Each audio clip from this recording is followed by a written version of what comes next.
Sir sir మరొక కోపాన్ని నిర్మాణాత్మకంగా మళ్లించాలి. సార్ మరొక కీలకమైన అంశం అందరిలో ఉన్న అనుమానాలు, పాక్ దగ్గర అణ్వాయుధాలు ఉన్నాయి, అణ్వాయుధ అస్త్రాలు ఉన్నాయి. మనం ఏది చేసినా లేకపోతే వాళ్ళు ఇంకా ఇలాంటి వాటికి ఎక్కువ తెగబడుతుంటారు. ఆ భయం కూడా ఉంది. దాన్ని కట్టడి చేసే పరిస్థితులు భారత్కు ఉన్నాయా అని కూడా. అందుకే ఇప్పుడు పూర్తి స్థాయి యుద్ధం అన్నది ఎప్పుడు ఇద్దరికీ మంచిది కాదు, మనకే మంచిది కాదు. కానీ అదే సమయంలో వాళ్ళకి అణ్వాయుధాలు ఉన్నాయని చెప్పి మన చేతి ముడిచి కూర్చోవాల్సిన అవసరం లేదు.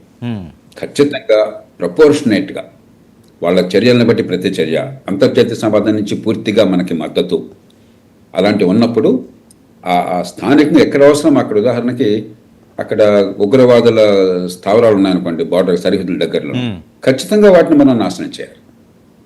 పాకిస్తాన్ గొడవ అరుస్తుంది కానీ అంతకంటే ఎక్కువ ఏం చేయలేదు.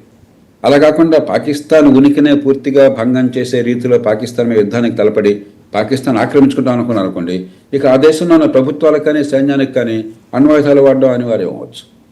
కాబట్టి మనం చాలా జాగ్రత్తగా వ్యవహరించాలి, కఠినంగా వ్యవహరించాలి, బలంగా వ్యవహరించాలి, దృఢంగా వ్యవహరించాలి.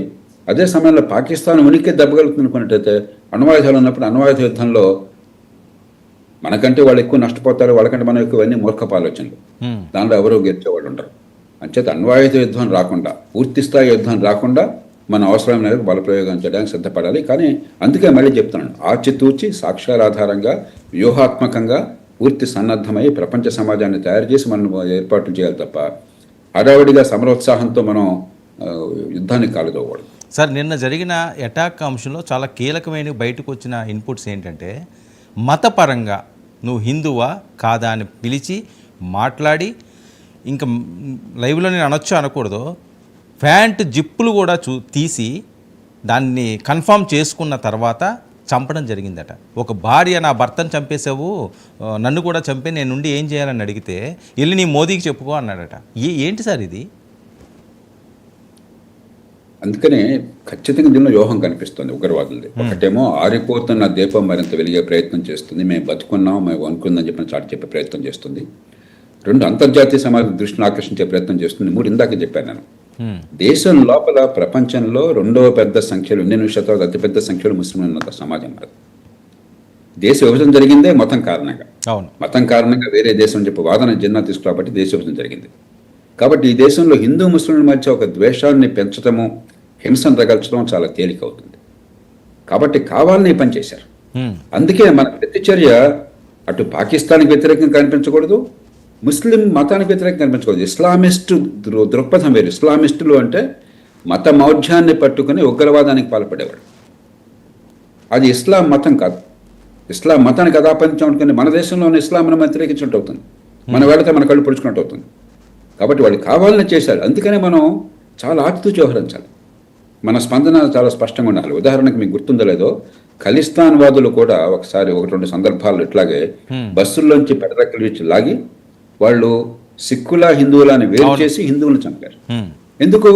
ఏదో రకంగా సిక్కుల మధ్య హిందువుల మధ్య కొన్ని వందల సంవత్సరాలుగా పూర్తిగా మమాయికమైన సమాజం హిందువులు సిక్కులు, హైందవ సంస్కృతిలో భాగం సిక్కులు. రాజ్యాంగ పరంగా సిక్కు మతం హిందూ మతం వేరు కాదు, హిందూ మతంలో భాగం, అంతర్భాగమే సిక్కు మతం. అలాంటి వాళ్ళ మధ్య మనస్పర్ధలు సృష్టించే ప్రయత్నం చేస్తుంటే ఉగ్రవాదులు ఇక్కడ హిందూ ముస్లిం మధ్య ఎందుకు చేయరు? తప్పకుండా చేస్తారు. ఇది కావాలనే చేశారు. వాళ్ళు చేశారు కాబట్టి ఆ ఉత్సవం మనం పడకూడదు. ఈ పోరాటం ఇస్లాం మీద కారాదు, ఈ పోరాటం ఇస్లామిస్టుల మీద కావాలి, ఇస్లామిస్టు ఉగ్రవాదుల మీద కావాలి. అలాగే పాకిస్తాన్ ప్రభుత్వంలో ఇస్లామిస్టులకి ఊతమిస్తున్న మూర్ఖుల మీద కావాలి, ఇస్లాం మీద కారాదు.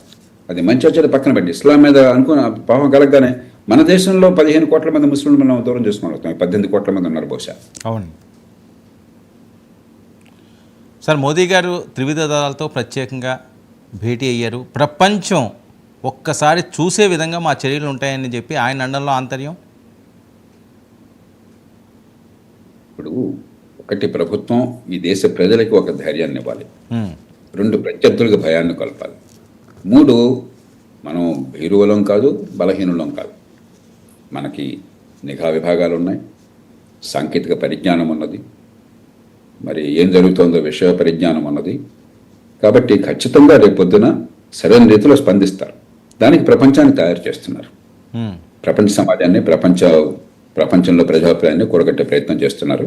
ఇది సరైన పని. కాబట్టి ఏం చర్యలు చెప్పనేది వారు నిర్ణయం చేస్తారు. ఆ సమాచారం ఉన్నవాళ్ళు, అధికారం ఉన్నవాళ్ళు నిర్ణయం చేస్తారని మనం చేయలేం. అవును. కాబట్టి గట్టి చర్యలు ఉంటాయని మనం విశ్వసించవచ్చు. అందున ఇప్పుడు ఏ ప్రభుత్వం ఉన్నా కూడా, భారతదేశంలో ఏ పార్టీ ఆధీనంలో ప్రభుత్వం ఉన్నా కూడా ఉగ్రవాదుల మీద మనం కఠినంగా వ్యవహరించాలన్న విషయంలో ఎక్కడ భేదాభిప్రాయాలు లేవు. అవును. కొన్ని సందర్భాలు రాజకీయంగా తప్పులు చేస్తుండొచ్చు. ఉదాహరణకు బెంద్రాలవారిని ప్రోత్సహించింది ఆనాటి కాంగ్రెస్ పార్టీ రాజకీయ ఉద్దేశంతో. వాళ్ళు ఉగ్రవాదం పెంచాలన్న కోరికతో కాదు, తప్పుడు అంచనాలు వేశారు. చివరికి బలైంది ఆనాటి ప్రధానమంత్రి ఇందిరాగాంధీ గారు. ఎల్టీటీని ప్రోత్సహించింది మన దేశ ప్రయోజనాలను శ్రీలంకలో నెరవేర్చొచ్చన్న ఉద్దేశంతో రాజీవ్ గాంధీ గారు. బలైంది ఆయన. కాబట్టి కొన్ని సందర్భాల్లో తప్పిదాలు జరగచ్చు, దురుద్దేశం కాదు, అక్కడ పొరపాటు అంచనాల వల్ల.